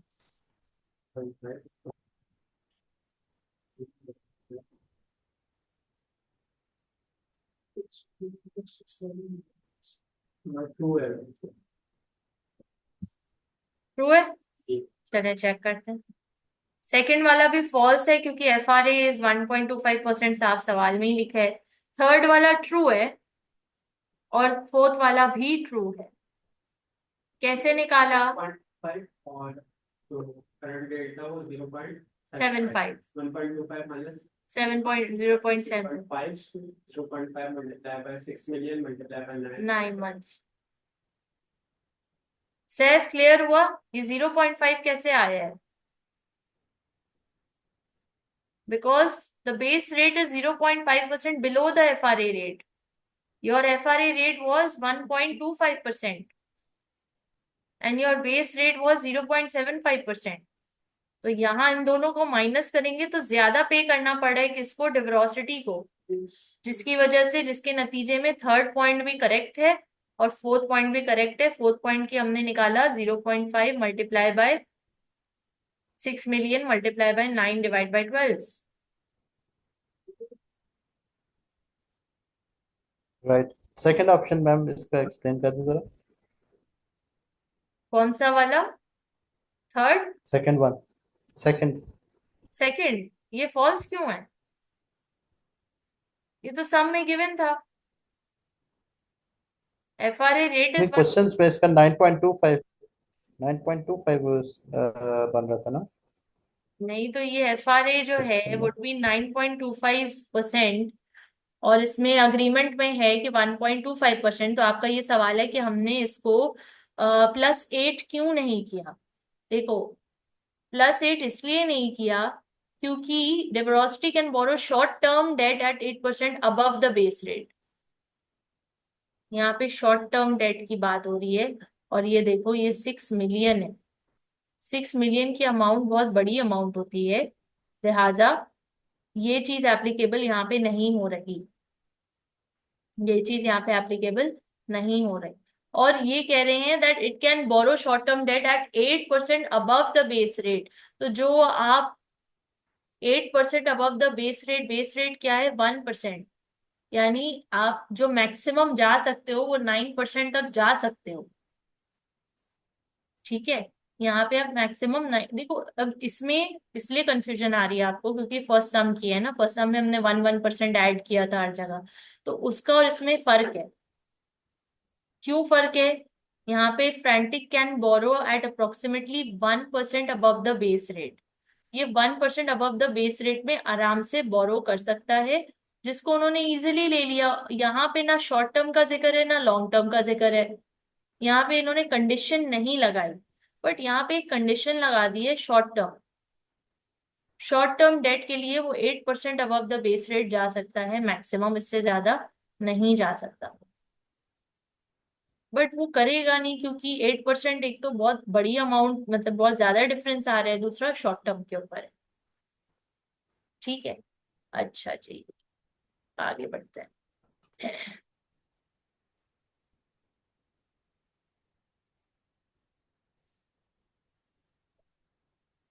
Interest rate derivatives. अब यहाँ पे आपको एक बेहतरीन आसानी मिल गई है कि इसको न्यूमेरिकली एग्जाम में टेस्ट नहीं किया जाएगा।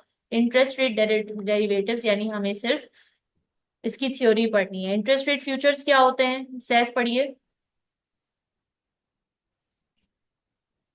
An interest rates futures contracts is a contract to receive or pay interest on a notional standard quantity of money at an agreed future date at a specific interest rate. ठीक है, क्या कह रहे हैं? इसमें और पहली वाली टेक्निक में हम सिर्फ इंटरेस्ट रेट को वो कर रहे थे, फिक्स कर रहे थे, एग्रीड फ्यूचर डेट नहीं थी। ये और FRA जो है वो एक यहाँ तरह का पर दोनों फ्यूचर ही चीजें है। आ रही हैं FRA जो है वो एक तरह का फ्यूचर में। फ्यूचर ही है। इसमें दिया हुआ एग्जाम्पल भी दिया हुआ है। FRA is a future forward rate contract, is a future contract. Why? Because future date fixed हो रही है, रेट भी फिक्स्ड हो रहा है, क्वांटिटी भी फिक्स्ड हो रही है। अब आगे आइए, contract to buy, contract to sell. Future contract to buy जो होता है उसको यूजुअली हम कॉल ऑप्शन, कॉल कर कहते हैं, ठीक है। और यहाँ जो टू सेल होता है उसको हम बाय ऑप्शन कहते हैं, बट ये हम ऑप्शंस में आगे पढ़ेंगे। Types of interest future contract, contract to buy पढ़िए Moizuddin, with interest rate futures. Interest rate futures, what is being brought in the entitlement to interest is it. Compared to the interest at a fixed rate would be appropriate.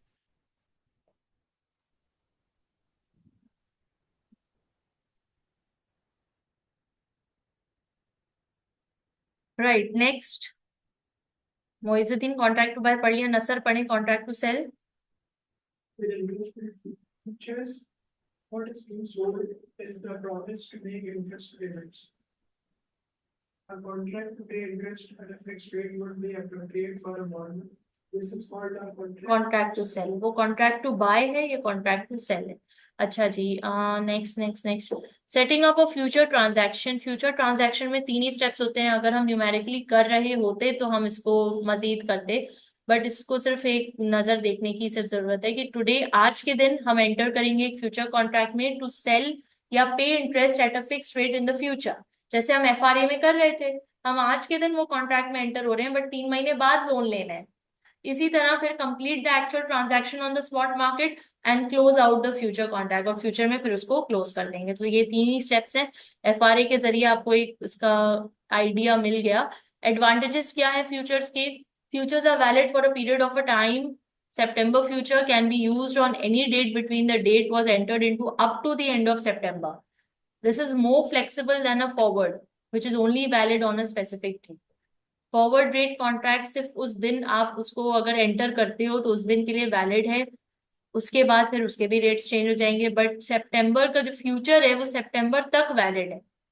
अगर वो सितंबर future है तो जैन से सितंबर तक आप कभी भी उसको अवेल कर सकते हो। Counter party risk is low. Counter party risk नहीं है, जैसे हमने फॉरवर्ड रेट एक्सचेंज कॉन्ट्रैक्ट में देखा कि वहां पे अगर हमारा फायदा हो रहा है, रिस्क मिनिमाइज हो रहा है, तो कभी कभार हमारा नुकसान भी हो जा रहा है क्योंकि मार्केट रेट में इंटरेस्ट कम है और हमने फॉरवर्ड रेट ज्यादा लिया हुआ है, ज्यादा इंटरेस्ट का, तो वो नुकसान भी हो रहा है। डिसएडवांटेज क्या है इंटरेस्ट रेट फ्यूचर्स के? कि only available in large standard contract sizes. इसमें ये कस्टमाइज नहीं, एफआरए कस्टमाइज बनता है, फ्यूचर कस्टमाइज नहीं। फ्यूचर में जो स्टैंडर्ड आपको बैंक ऑफर कर रहे हैं वही आपको या तो आप ले लोगे या आप रिजेक्ट कर दोगे, 2 ही ऑप्शन है। To cover potential losses a company uses futures which will be required to place a deposit called a margin. इसको प्लीज नोट कर लें कि जब आप फ्यूचर डिपॉजिट करने के लिए जाते हैं तो उसको हम क्या कहते हैं? मार्जिन। फिर उसके बाद आइए, topped up on a daily basis if the contract is incurring loss. There is a risk that future interest rates do not move exactly in line with spot rate interest, so that the hedge is not effective. This is example of a basis risk. Basis risk किसे कहते हैं?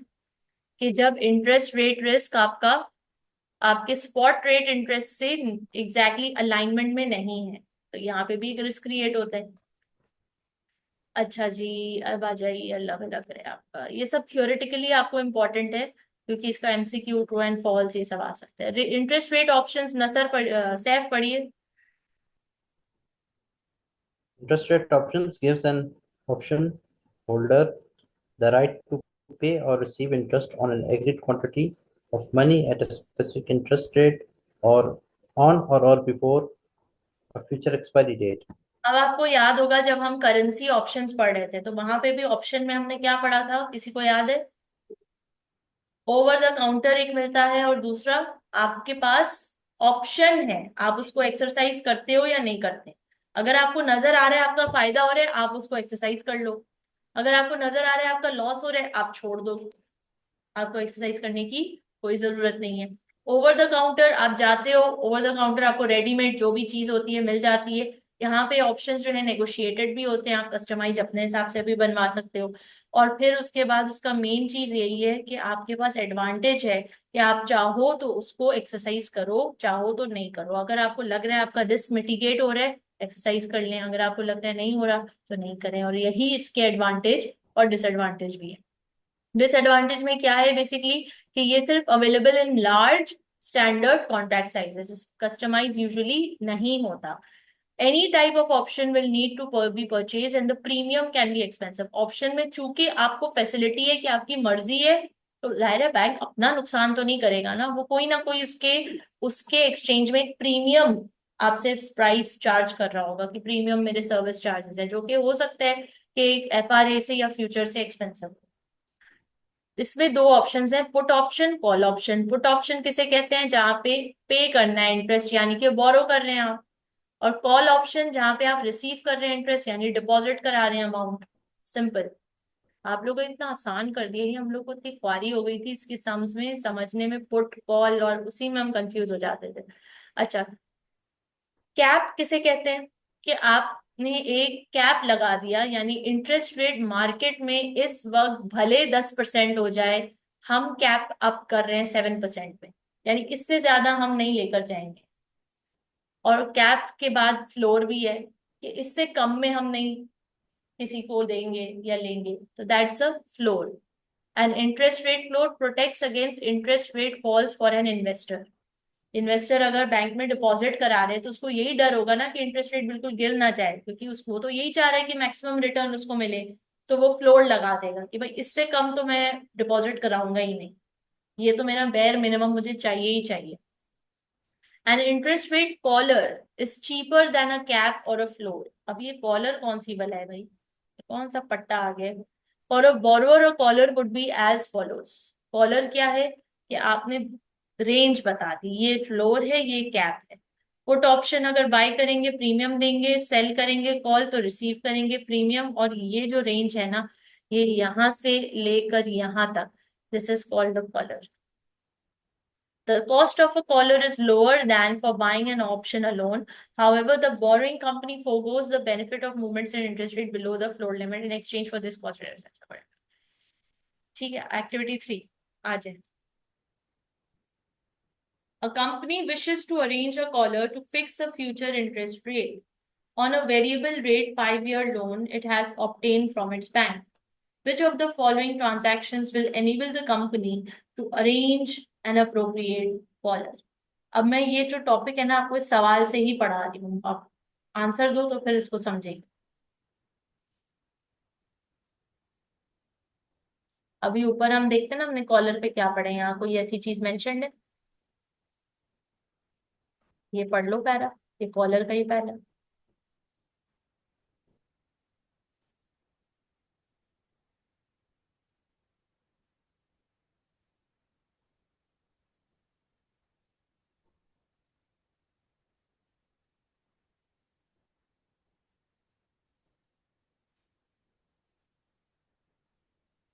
जो सवाल.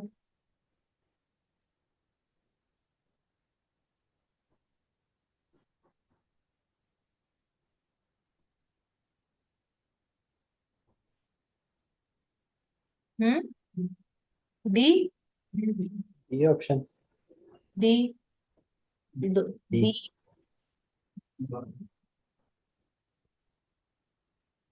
Buying a cap and selling a floor. Buying a cap and selling, B बोला, जिसने B बोला वो सही है. तुमने भी तुक्का था. डी कह रहे थे. डी. डी क्यों कह रहे थे? नहीं आप बताओ ना डी क्यों, क्योंकि यही तो क्लियर करना है, डी क्यों कहा. इसके नाम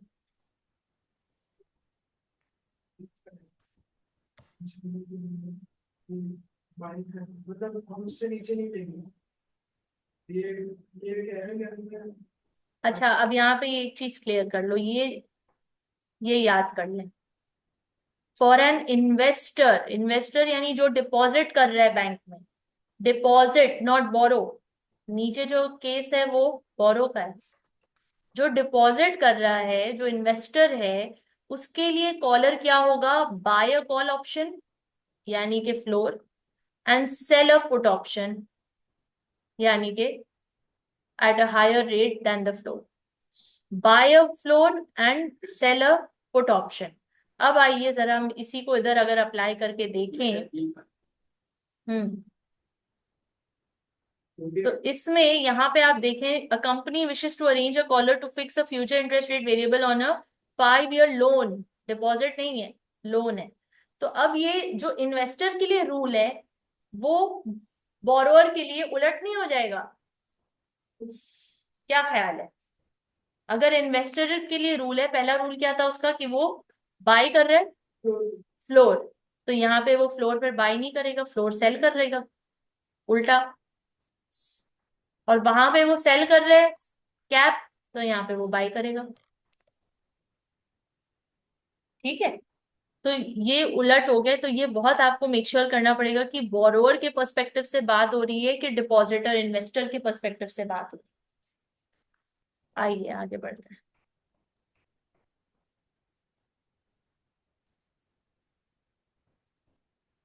अच्छा ये टॉपिक जो है ना, ये परेशान करेगा आप लोग को, इसलिए करेगा क्योंकि हम लोग का ये कोई वास्ता नहीं है ना इसकी रियल वर्ल्ड में, हमने कभी किया नहीं, कभी देखा नहीं, ऑब्जर्वेशन में भी नहीं रही इस तरह की चीजें.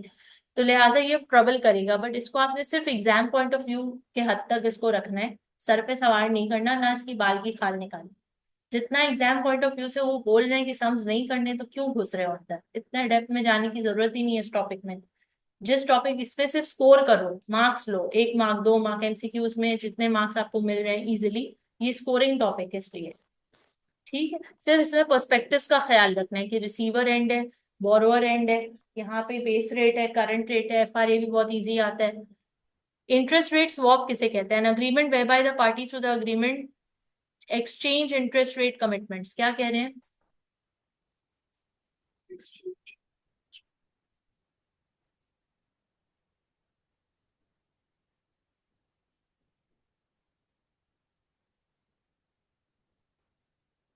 आप ये देखें, पढ़े। Saif, read the para. Finally, a company may be able to swap variable rate debt for fixed rate debt if it is worried about the interest rate rises. This type of swap is sometimes known as plain vanilla swap. That's it. अब Swap रुक जाइए। अब यहाँ पे क्या कहना चाह रहे हैं? मैंने आपसे लोन लिया, जब लोन लिया तो मेरा वेरिएबल इंटरेस्ट रेट था, वेरिएबल था ना। अभी 5% है, अगले साल 5.5, फिर उसके अगले साल 5.6, वेरिएबल रेट। अब मुझे डर लग गया जब मैंने देखा कि ओ माय गॉड, ये तो मेरा बहुत बड़ा रिस्क आ रहा है। तो मैं बैंक के पास दोबारा गई, मैंने कहा प्लीज मेरा जो लोन कॉन्ट्रैक्ट है वेरिएबल इंटरेस्ट पे, प्लीज उसको स्वैप कर दें, उसको फिक्स्ड इंटरेस्ट पे लेकर आ जाएं। उसके लिए जो एडिशनल चार्जेस हैं वो आप ले लें, बट अभी उसको प्लीज फिक्स्ड कर। तो ये जो फैसिलिटी है या ये जो ऑप्शन है, इसको हम स्वैप कहते हैं, और इसको हम कभी प्लेन वनीला स्वैप भी कहते हैं। उसके बाद आइए, a swap allows a company to organise a new loan without incurring redemption penalties for early repayment of an existing loan. तो फिर बैंक क्या करता है, उस कॉन्ट्रैक्ट को नलिफाई कर देता है और स्वैप करके एक नया कॉन्ट्रैक्ट बना देता है जिसमें फिक्स्ड रेट और न्यू टर्म्स एंड कंडीशंस हो जाते हैं। ठीक है, अब आइए, why bother to swap? Why do companies bother swapping interest payments with each other? Why don't they just terminate their original loan and take out a new one? भाई terminate करेंगे तो उनके ऊपर चार्जेस आ जाएंगे ना, और जो फिक्स चार्ज अगर कोई एसेट है तो वो ले लेंगे, वो अब उनके कब्जे में आ जाएगा। तो वैसा नहीं कर सकते, और उससे क्रेडिबिलिटी भी खराब होती है कि इसलिए 5 साल का लोन लिया और 2 साल में ही इसने लोन कॉन्ट्रैक्ट खत्म करवा दिया, तो क्रेडिबिलिटी में भी आते हैं, तो इसलिए हम स्वैप करते हैं। प्लस ट्रांजैक्शन कॉस्ट में भी टू हाई, कि अगर आप खत्म करवाओगे वक्त से पहले तो उसके पेनल्टी चार्जेस हैं, और अगर आप स्वैप कराओगे तो उसके मिनिमल चार्जेस हैं। यील्ड कर्व, यील्ड कर्व किसे कहते हैं भैया? ये एक लकीर होती है, इसको हम यील्ड कर्व कहते हैं। यील्ड कहते हैं बेसिकली आउटपुट को। किसको कहते हैं? आउटपुट को। जो कर्व आपको आउटपुट दिखा रही है उसको हम यील्ड कर्व कहते हैं। और ये जो यील्ड है ना, बेसिकली ये आया ही इंटरेस्ट से, क्योंकि इंटरेस्ट ही तो आपका रिटर्न है, चाहे बैंक के लिए चाहे आपके लिए एज एन इन्वेस्टर। अगर आप एज बोरोवर बात करें तो बैंक इन फिर वो हुआ ना इन्वेस्टर, बैंक को इंटरेस्ट मिलेगा। बैंक को इंटरेस्ट मिल रहा है तो वो उसकी यील्ड है, उसकी खेती है, उसका आउटपुट है। और अगर आप इन्वेस्टर हो तो वो इंटरेस्ट आपको मिल रहा है, वो आपकी खेती है। तो अब ये जो यील्ड कर्व है ये हमें rate of interest paid on the asset ये बताती है अंटिल मेच्योरिटी, कि कितना हमें मिल रहा है हर साल। Explanations of the yield curve ना sir? There are a number of explanations of the vehicle. These are not competing explanations, and at any one time all may be influencing the shape of the vehicle. Expectations degree. The curve may reflect expectations that interest rate will rise in the future. So the government has to offer higher returns on loan.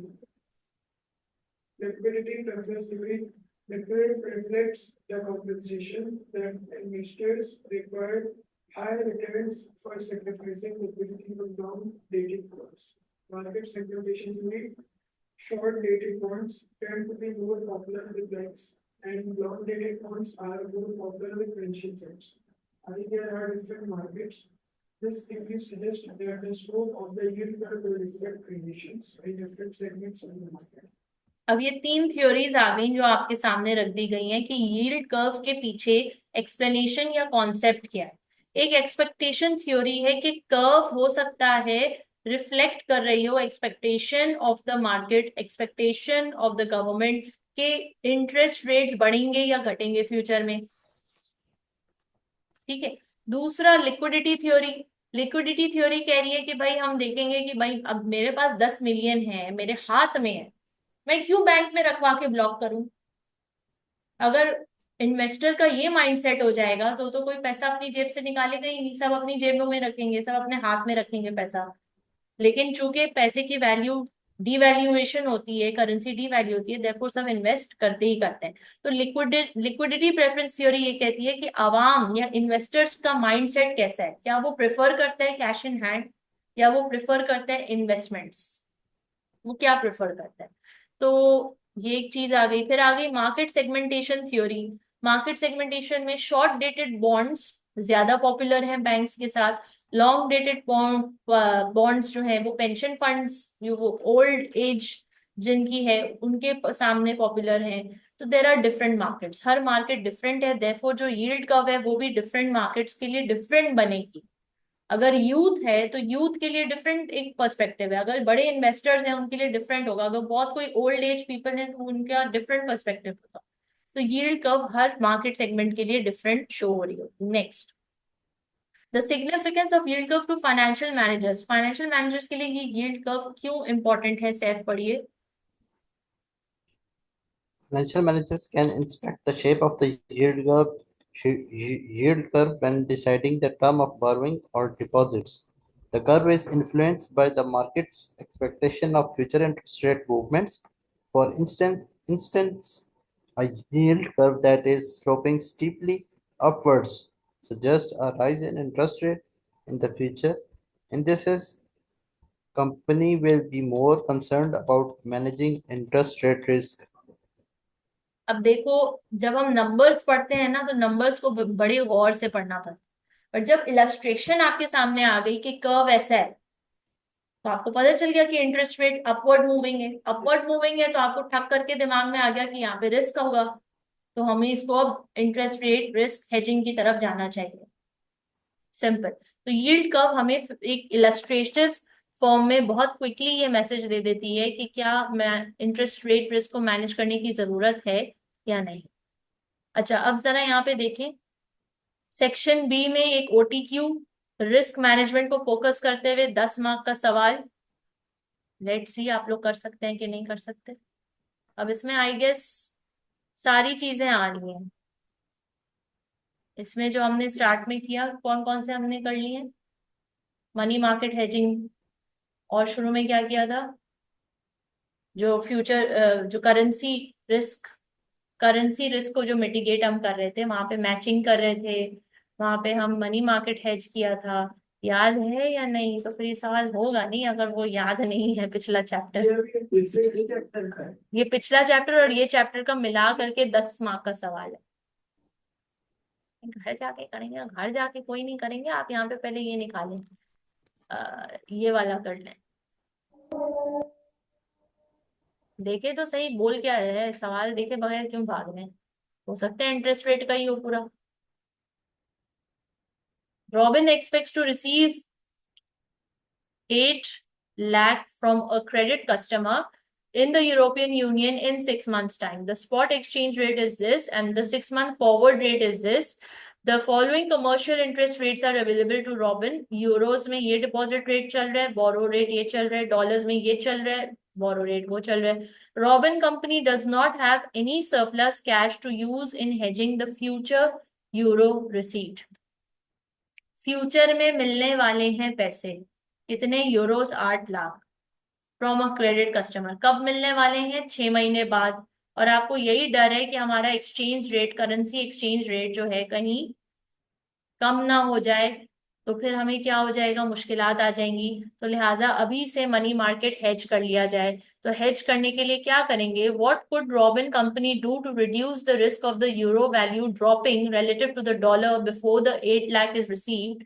क्या कर ले वो, theory में ही है, calculate नहीं करना। Deposit 8 lakh dollar in pounds euro, sorry, deposit 8 lakh euros immediately as part of a money market hedge, number one.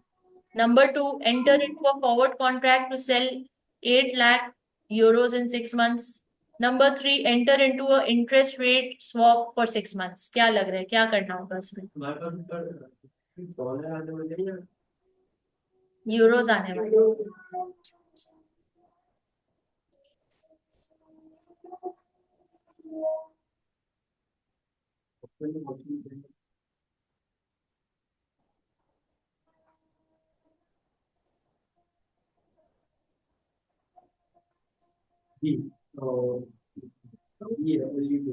To only forward contract mentor होंगे।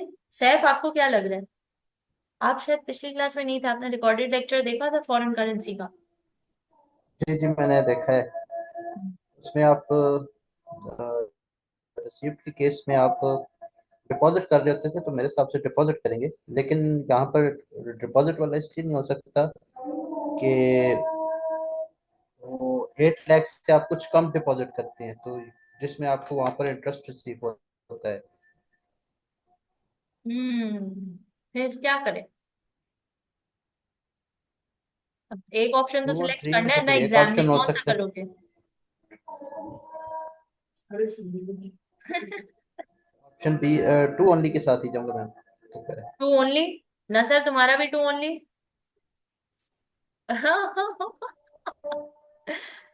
To only और दुरुस्त जवाब। ये क्या हो गया? क्या ठीक लगते होते हैं? Enter into a forward contract to sell 8 lakh in 6 months। हम फॉरवर्ड कॉन्ट्रैक्ट में एंटर हो जाएंगे। Statement one is incorrect. Why? Robin company could use a money market hedge but 8 lakh would have to be borrowed.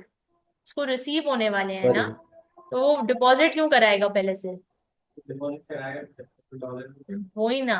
तो वो borrow करेगा, then convert into dollar and then place on deposit. Statement three is also incorrect. And interest rate swap only type of interest payment पे होगा, तो यहाँ तो कोई interest payment है ही नहीं। Therefore it would not be suitable. तो हमारा आंसर टू होती है। अच्छा, अभी फिर आगे आइए।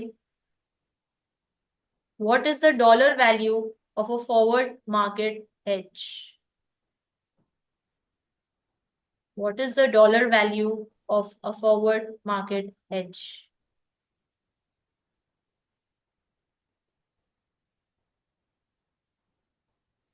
ये फॉरवर्ड करेंसी एक्सचेंज रेट से पूछ रहे हैं ना?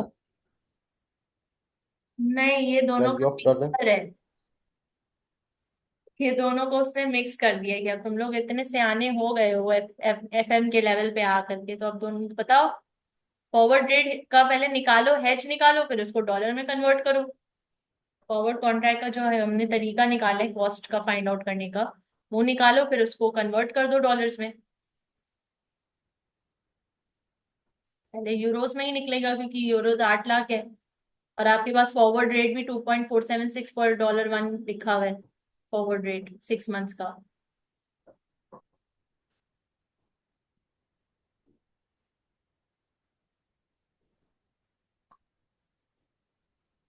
इसमें हम इसको हायर रेट से डिवाइड कर देंगे 8 लाख यूरोस को। इसमें जो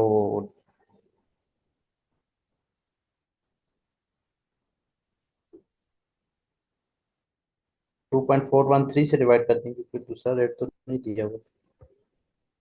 तो ये हमारे पास बन जाएगा। जो समझ आ रहा है करो भाई, जो समझ आ रहा है, मुझे नहीं पता।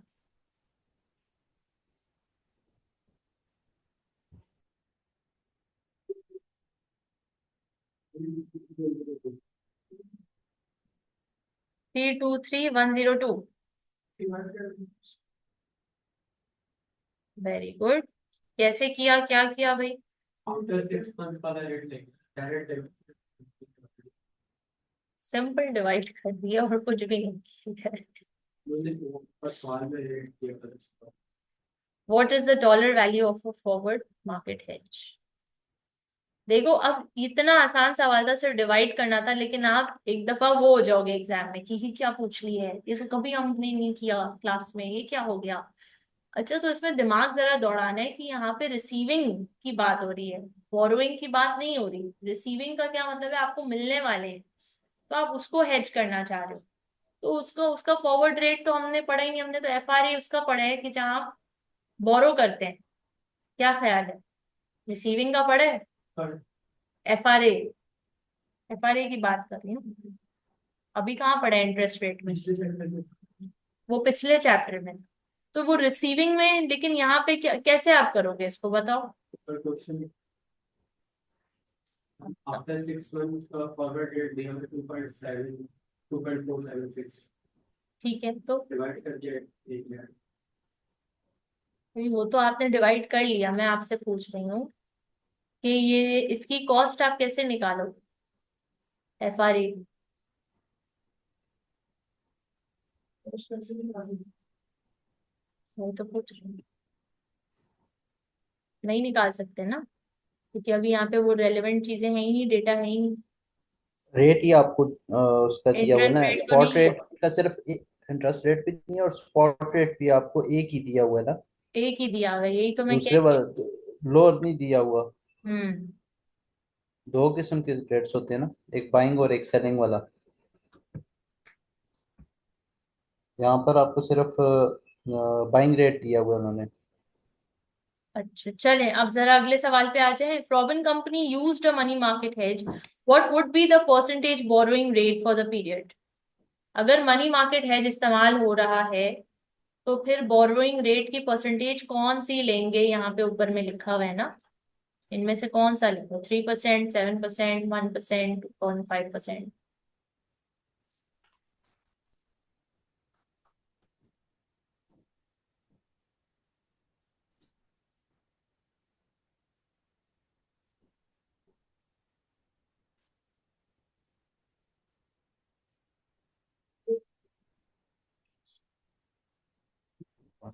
टू पॉइंट फाइव परसेंट ठीक है, मोइजुद्दीन लॉक करें, 2.5, 3.5%। क्या हो गया, यूरोस। आया तो है। यूरोस यूरोस को आप डिपॉजिट यूरोस को कर देना, borrow कर रहे हैं बैंक से, यूरोस borrow करेंगे। Robin is expecting a euro receipt in 6 months' time, and it can hedge this receipt in the money markets by borrowing euros to create a euro liability. Therefore, the euro borrowing rate for 6 months is 7% divided by 2, 3.5. 6 months का निकालना है ना, इसीलिए 6 months का निकालना है ना, पूरे साल का ये रेट दिया है ना आपको। आपको क्या दिया है, पूरे साल का रेट दिया है।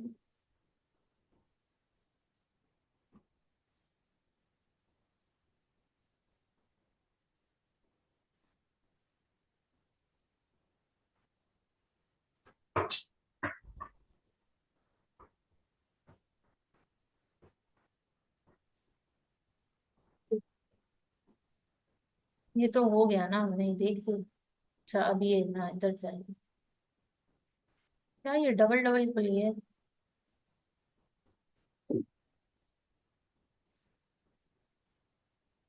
Okay, next question. Which of the following statements about forward rate agreements are true?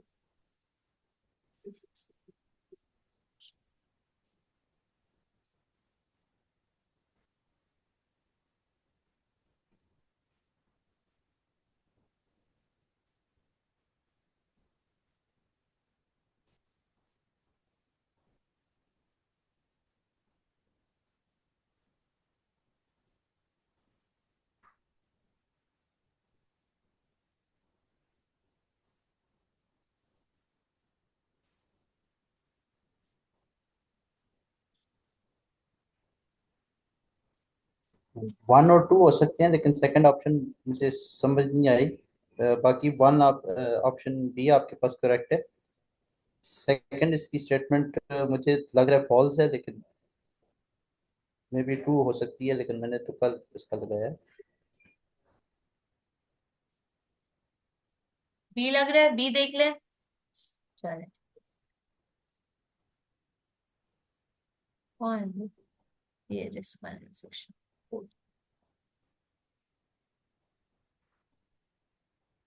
The correct answer is 1 and 2 only. Statement 3 is false. A company is locked into FRA borrowing rate and so it cannot benefit from favorable rate movements. Statement 4 is false. FRA is hedged against interest rate risk, although they are similar to a forward exchange contract for currencies. Hope this makes ma'am it second clear. Statement क्यों true थी? Second statement क्यों true थी? क्योंकि ये true है, क्योंकि ये true है, ओवर द काउंटर नहीं ट्रांजैक्शन मैंने है, ये इसका फीचर है, FRA over the counter transaction होती है। ओवर द काउंटर का मतलब है आप काउंटर पे जाओ, आपको रेडीमेड एफआरएस मिल जाएंगे, आप जाओ खरीद लो, बस खत्म। मतलब उसका अमाउंट भी फिक्स्ड होगा, उसका रेट भी पहले से फिक्स्ड होगा, और उसका टाइम पीरियड भी फिक्स्ड होगा। और ये इंटरेस्ट रेट्स में भी आपको अवेलेबल होता है, दोनों में अवेलेबल हो सकते हैं over the interest counter transaction. Interest rate, sorry आपका क्वेश्चन क्या है? फॉरवर्ड रेट एग्रीमेंट्स और फॉरवर्ड करेंसी जो हमने स्टार्ट में किया था, जो हम्म फर्स्ट टेक्निक थी, हम्म दोनों में over the counter transaction available होती है ना। पिछले चैप्टर वाला फॉरवर्ड करेंसी, हाँ, वाले दोनों ओटीसी हो सकता है, दोनों हो सकता है, और दोनों नेगोशिएशन में भी हो सकता है। अच्छा, which of the following statements about interest rate theories are true?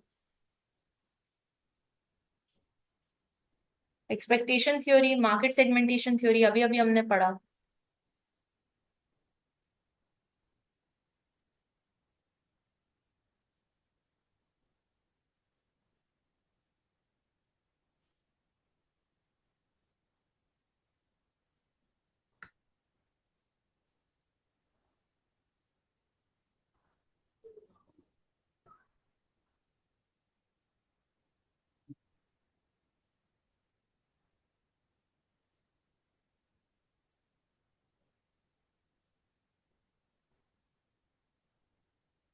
बहुत ट्रू। बोथ ट्रू, माशाल्लाह, चलो देख लो। इसलिए समझ नहीं आ रही। बोथ फॉल्स इज द तुक्का आंसर। तुक्का तुक्का बोथ तुक्का। False is the answer. ठीक है, अच्छा जी, हो गया काम खत्म, चैप्टर खत्म, आपका तो कोर्स ही खत्म, माशाल्लाह, सैफ मुबारक। अब आप पढ़ें, और अगली क्लास से इंशाल्लाह हम क्वेश्चंस पे आएंगे।